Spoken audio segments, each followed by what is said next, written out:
Alarm మోగిన వెంటనే లేస్తున్నట్టు ఈ మహారాణి గారు అలారం పెట్టింది. ఈ అలారం దిమాగ్ ఖరాబ్ చేస్తుంది.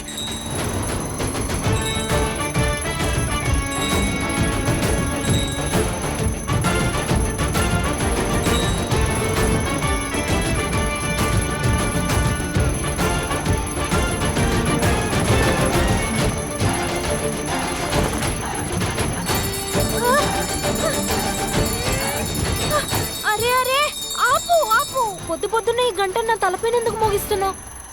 నేనేం కొట్టలేదు, ఆ అలారమే మోగుతూ ఉంది. ఎంతసేపటి నుంచి మోగుతుంది, వినపడలా? ఓ గాడ్, నేను మర్చిపోయి 7:30కి అలారం పెట్టేశాను. లేట్ అయిపోయింది, బాగా లేట్ అయిపోయింది. దేనికి లేట్ అవుతుంది?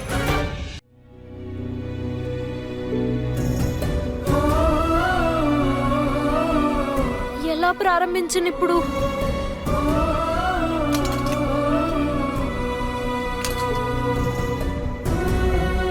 ఇలాగే గుండ్రంగా చేయాలి. ఇలా పిండి అద్దుకోవాలి. ఇలా మెల్లగా తిప్పాలి. దీన్ని తీసి కళాయి పైన ఇలా వెయ్యాలి. బాగొచ్చిందా?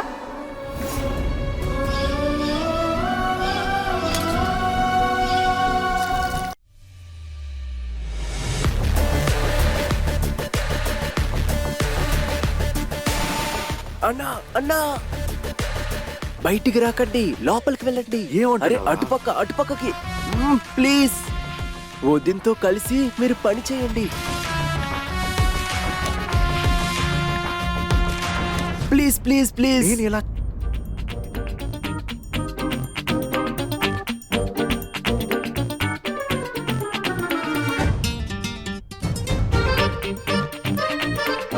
పెద్దమ్మ ఎక్కడ? పెద్దమ్మ రియా గుడికి వెళ్లారు. వాళ్ళు తిరిగి వచ్చే లోపు అంతా ముగించమన్నారు. కానీ నన్ను చపాతీ చేయమన్నాడు. నాకు పిండి కలపడం కూడా రావడం లేదు. ఏడ్చిన మాత్రం పిండిని పిసకలేవు, చపాతీలు రెడీ అయిపోవు. ముందు నా మాట విని ఏడుపుని ఆపండి. ఆ తర్వాత నేను చపాతీ ఎలా చేయాలో నేర్పిస్తాను. ఈ అమ్మాయి ఏం చేస్తుందో ఏమీ అర్థం కావట్లేదు. అన్ని పనులు నన్నే చేయమని చెప్తున్నారు.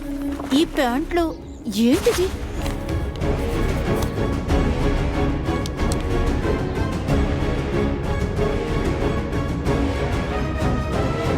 రెండు ప్లేట్ల పాస్తానా?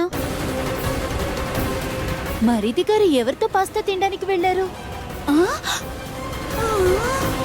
అయితే ఇంకొక ప్లేటు ఆ మహారాణికి అయి ఉంటుందా?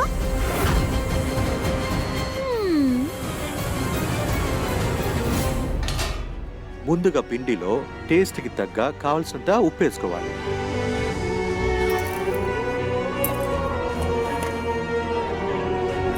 వేసావా? ఈ తర్వాత కొంచెం కొంచెంగా నీళ్లు పోయాలి. ఆ తర్వాత దీన్ని మెల్లగా మిక్స్ చేయాలి.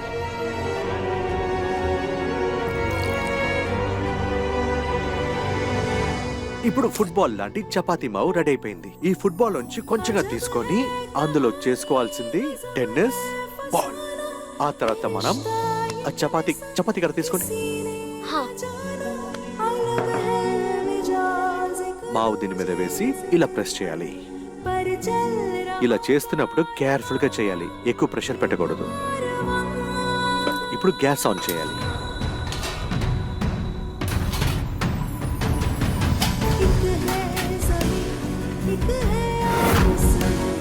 ఇప్పుడు మనకి కావాల్సిన రుచైన చపాతీ తయారైపోయింది.